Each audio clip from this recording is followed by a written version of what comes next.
Welcome to the Point. This past week, Governor Gretchen Whitmer delivered her State of the State address and outlined her plans for 2024. The governor recapped what she and Democrats see as a very successful 2023, then moved on to this year. You'll hear part of what she wants to accomplish in 2024, including affordable housing and more investment in education. Here are a few excerpts from her speech. Tonight, that's what I'm going to focus on: how we keep lowering costs, how we improve education to set up our children for success, make more stuff right here in Michigan, and compete with the world. So first, costs. No one likes paying $6 for a box of cereal or more for an oil change than they did last year. But I want to be upfront with you. I cannot solve global inflation alone. No one person can, not even a president.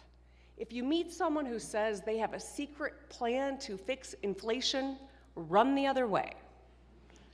But what we can do is make life more affordable by lowering costs on the biggest items in your monthly budget. When your paycheck hits your bank account, you know your largest and most important expenses are going to be housing and childcare, transportation, education, utilities, and food. From axing the retirement tax and free school meals to the Michigan Achievement Scholarship and Reconnect, which lower the cost of college by thousands, to programs like TriShare that slash the cost of childcare by 66%, we are taking action. Things are headed in the right direction. Inflation is slowing down, unemployment remains low, and take-home pay is up. It is a great time to find a good-paying job, with unions fighting successfully for better pay and benefits. President Biden's policies are bringing jobs and supply chains home to Michigan from around the world. Still, yes.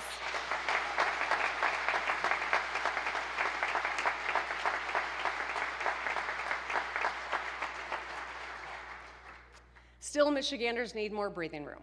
This year, we will continue our work to lower costs on the biggest items in your budget. So let's jump in. A few weeks ago, I rolled out the Michigan Vehicle Rebate, a plan to lower the cost of buying a new car with a $1,000 rebate off any car and $2,000 for electric vehicles.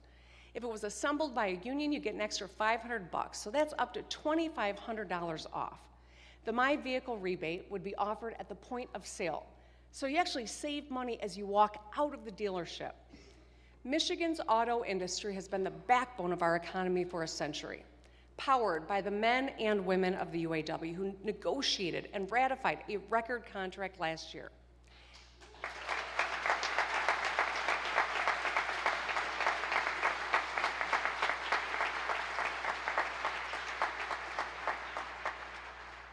We want our auto workers and our auto industry to thrive right here in Michigan, and I know that unites us.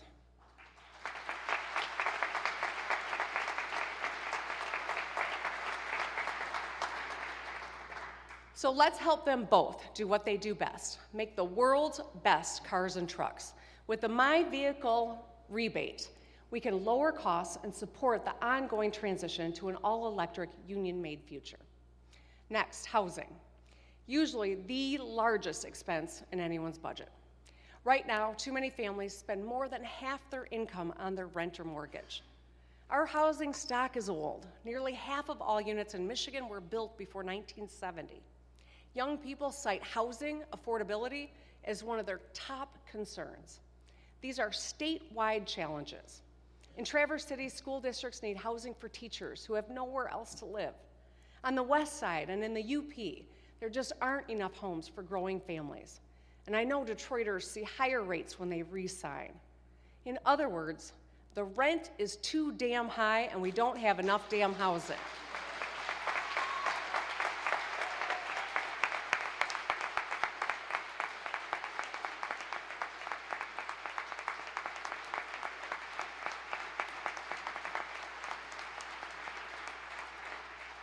So our response is simple.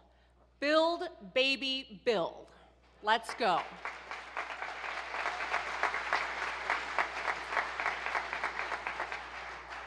Our target is clear. In Michigan's first ever statewide housing plan that I commissioned last year, we set a goal of 75,000 new or refurbished units in 5 years. and we are headed in the right direction. In the 5 years since I took office, we've invested double what we did the previous 8 years to build or rehabilitate 34,000 housing units, supporting 20,000 good-paying construction jobs in the process. Our local partners are getting it done too. From November 2022 to November 2023, our 4 largest counties, Wayne, Oakland, Macomb, and Kent, permitted over 8,000 units. In 2024, let's keep going. 2024, let's build more of every kind of housing, single-family homes, apartments, mixed-use buildings. In 2024, we will make the largest investment to build housing in Michigan history. Let's get it done. We know education in Michigan needs more support and more work, and we want student outcomes to exceed our expectations. We need to better prepare students for success after they graduate, whether they go right into the workforce or enter community college, trade school, or a 4-year university. There is no correct path, but every person deserves a path. It depends on the person what theirs is. What we can do is get everyone ready. A big part of that is starting education earlier and continuing later. 4-year-olds who go to pre-K arrive at kindergarten better prepared to learn.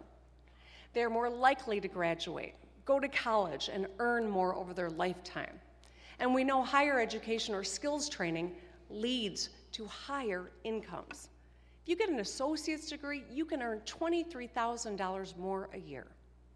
The best paying jobs today and in our future economy require some education after high school. So we must support our kids from pre-K through post-secondary to prosperity. Last year I proposed pre-K for all by the end of 2026, saving families about $10,000 a year and giving every child a solid academic foundation. Together we're changing our definition of education to include pre-K. And last year, we expanded pre-K to 5,600 more students. And you know what? This year, we're going to go a heck of a lot further. In our next budget, let's deliver pre-K for every single 4-year-old in Michigan 2 years ahead of schedule.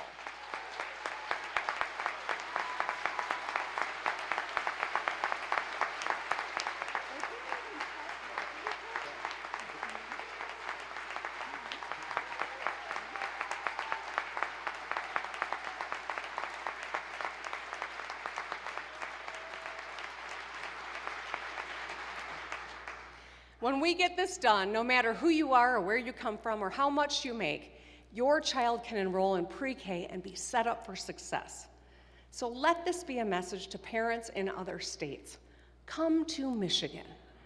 We got your back every step of the way, and we'll save you 10 grand on your children's education.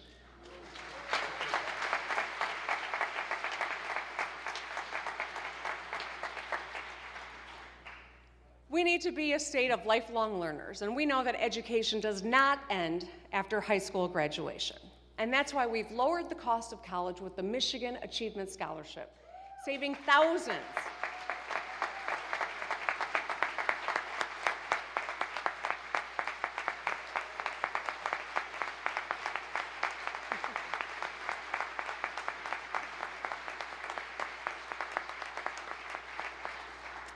We made community college and job training for medical techs and electricians tuition-free for anyone 21 and older with the Michigan Reconnect, and today I propose we go further. In our next budget, let's make the first 2 years of community college in Michigan tuition-free for every high school graduate.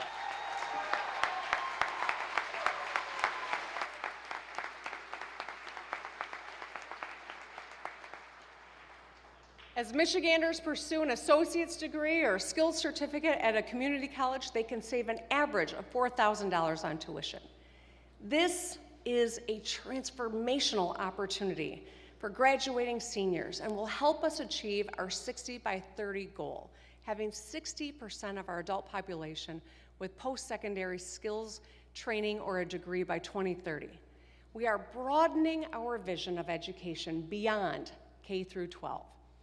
Every single Michigander should be able to count on a free public education from pre-K through community college. That's the Michigan guarantee. Let's get it done. The reaction was, as expected, along party lines. Democrats are on board. Michigan is open for business, and we're the home of opportunity. West Michigan is going to be a big part of that messaging. We are building the American and the Michigan dream right here at home in Grand Rapids and Wyoming and everywhere else, too. I'm excited to be a part of that solution, and yeah, some bipartisan support is going to be needed, and I'm excited to see who can hop on. So I was thrilled with the positive, upbeat, and some new ideas, particularly as a physical therapist. Caregiver tax credit, $5,000 could go a long way in a lot of people's pockets. So we'll see what the exec rec comes out, but that was the first time for a lot of us hearing that. Republicans, to be generous, are skeptical.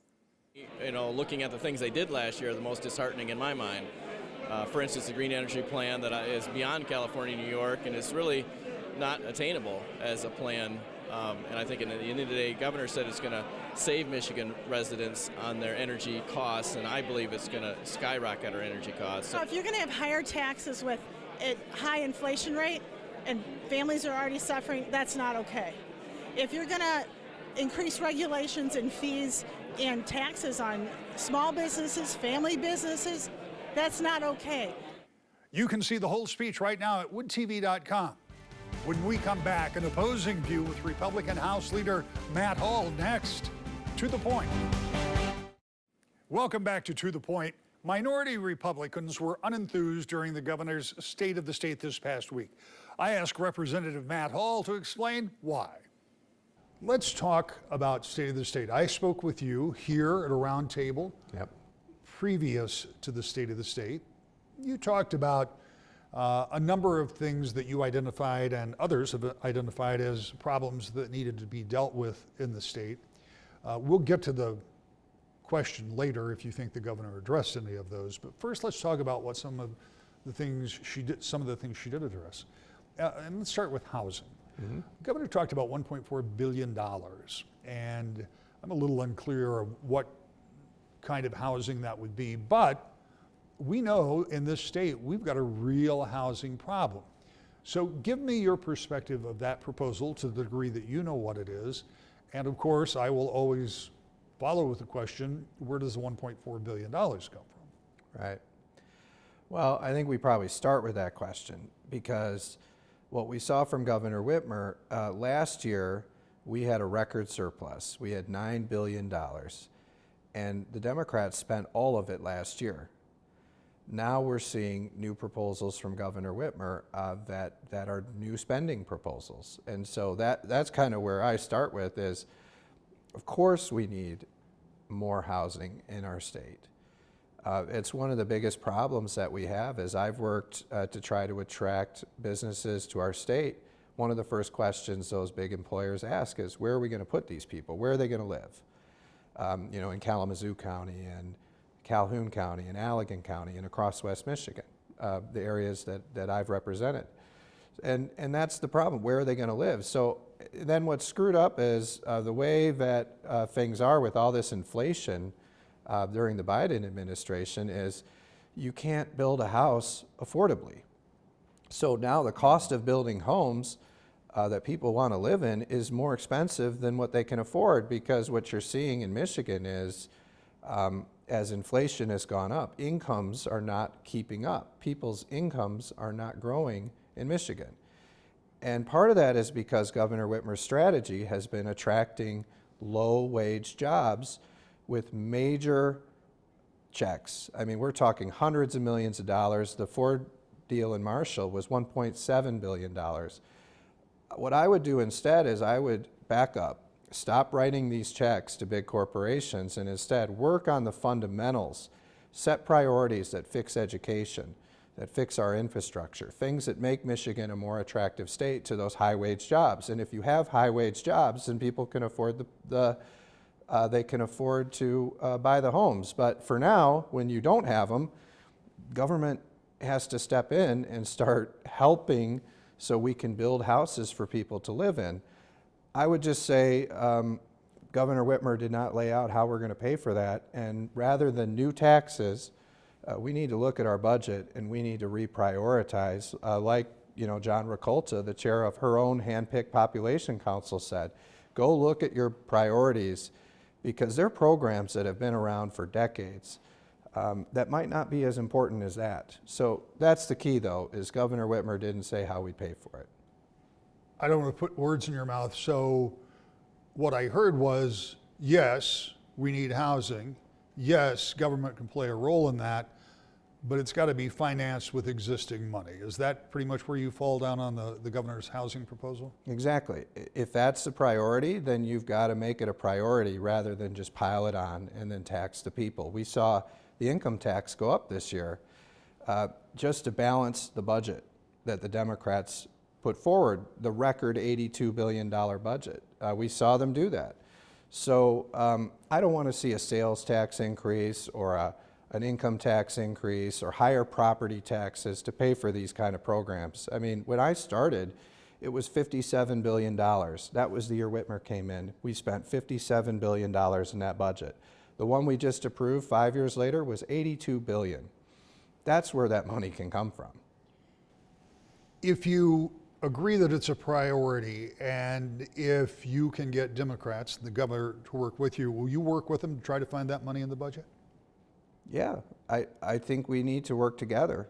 You know, one of the challenges we've had up here is, in the real world, you just solve problems. And what we have up here with Governor Whitmer and her national ambitions as she's running for president, or whatever she's doing, she's either trying to run for president or she's trying to impress Biden and find a way into national office.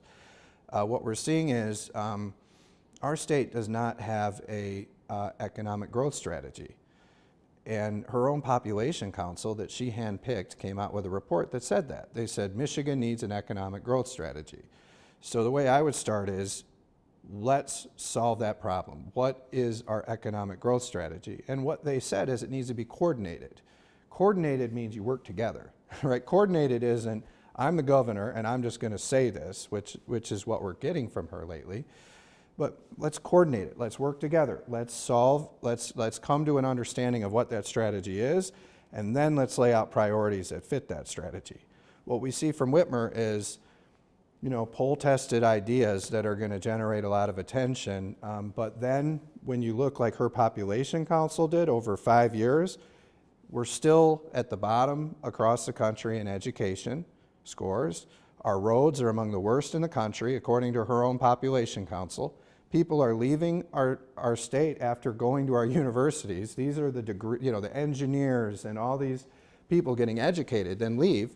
And our cities are not as attractive to young people as other states. And so their solutions are not solving those problems. 5 years of Whitmer, still the same problems we had when she started. You mentioned education. The governor talked about 2 educational priorities last night with universal community college, 2 years of free tuition, and pre-K kicking in, I think at 4 years old, for everybody, for every child in the state.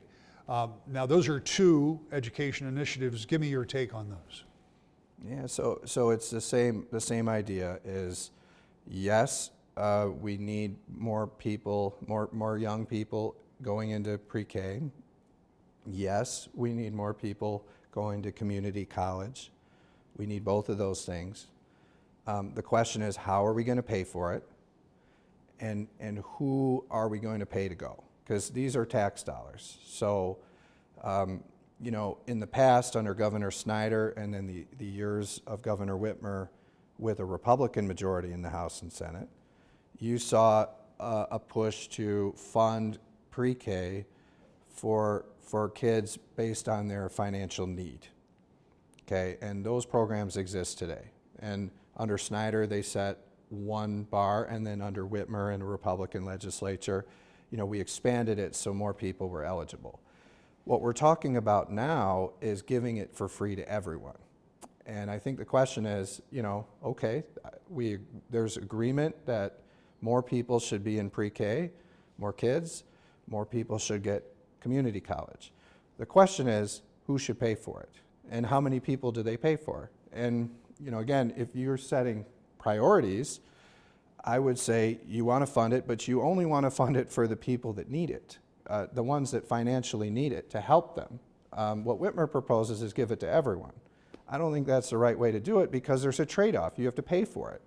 And like all of these programs in the budget, we don't know how she's going to pay for it, but if she's going to say, I'm going to raise your income tax again next year to pay for it, I would ask the people of Michigan, is that worth it for someone who can do it on their own financially? And I would say most people are happy to help people in need, but they aren't going to help rich people send their kids to community college for free. Let's talk about money for a little bit, because the revenues are coming in a little higher maybe than expected because some interest that was held over from some of that surplus that you talked about from last year. Governor is going to roll out her budget proposal in February, in the early part of February. $82 billion was the benchmark. Since I have been covering the legislature, it has almost universally gone up on a year-to-year basis. This coming budget, and please correct me if I'm wrong, is not going to have the same kind of finances behind it as the one last year. Or are you going to be able to match an $82 billion budget? Yes, you're right. So, you know, a lot of the funding that Whitmer did, you know, when she talks about like the free school lunches and a lot of these other programs, even the free community college programs, those are funded for like 1 year using federal money. What we're talking about now is how do you fund all of these programs using less money. And we're going to have less money because that federal money from the coronavirus time is running out. So that's where we're going to have to make those choices. You know, what's more important? Free school lunches, free pre-K, free community college. You know, which one of these are more important? And how many people should get these free services at the expense of the taxpayer? And that's where I would go back to, you need an economic growth strategy. So you set up, you know, Governor Whitmer has failed to do that, but you need a strategy, you need everyone bought in on what it is, and then you set those priorities and you fund everything you can. But, you know, I would not, you know, like I said, the income tax went up this year. You know, I would not support an income tax increase or higher property taxes or some of these proposals being floated around by some Democrats to raise taxes to fund this stuff. Like we said, I mean, 5 years ago, it was $57 billion budget. The last one was $82 billion. We still haven't fixed our roads. That means it was never a priority for the Democrats because you put the things that you care the most about in the budget. And then if you need more money, those are for the lower priorities. We saw the opposite. I mean, they spent it all on giving it to electric battery plants. We saw them spend it on, you know, abuse in government, growing government. We saw all the fraud in the unemployment agency and the welfare agencies. And then we saw these billions of dollars of these prep projects with no strategy at all, like a hip hop academy here in Lansing. You know, millions and millions of dollars for schools, a meditation center for the faculty of the public schools in Novi. What strategy did that serve? Got to wrap up, but I have to ask this question. I have heard many candidates and elected officials, primarily Republicans, over the course of a long period of time saying, no, I won't raise taxes. I can find that money in the budget. And when somebody's just running for office and says that and has never really dealt with the state budget, I'm skeptical. You've been here, you've seen the budget. You were just talking about that process. The one more difficult thing than raising taxes for politicians is cutting spending. If you go into the budget, is it realistic that you can find enough money to pay for example, the housing, and cut programs that won't somehow put other people either at risk or at least greatly impact their lifestyle? Right. So I would say if we were, you know, 5 years later, still talking about a $57 billion budget, it'd be hard. But we've seen such growth in the budget. And, that comes, through sales tax. If you're taking 6% of a higher number because of inflation, that's more. It comes because of new taxes the Democrats have put in place, and new fees and things like that. But and also because of the economic situation, you're seeing more money coming in. So there is a lot more money coming in, and you got to set priorities. So I just look at now, the challenge is these departments. You go to the department and they try to make a case that there's nowhere to cut, but we're coming up with. I mean, it's really a matter of priority. Like, what's more important, the pre-K funding, or something else that's been around for 40 years?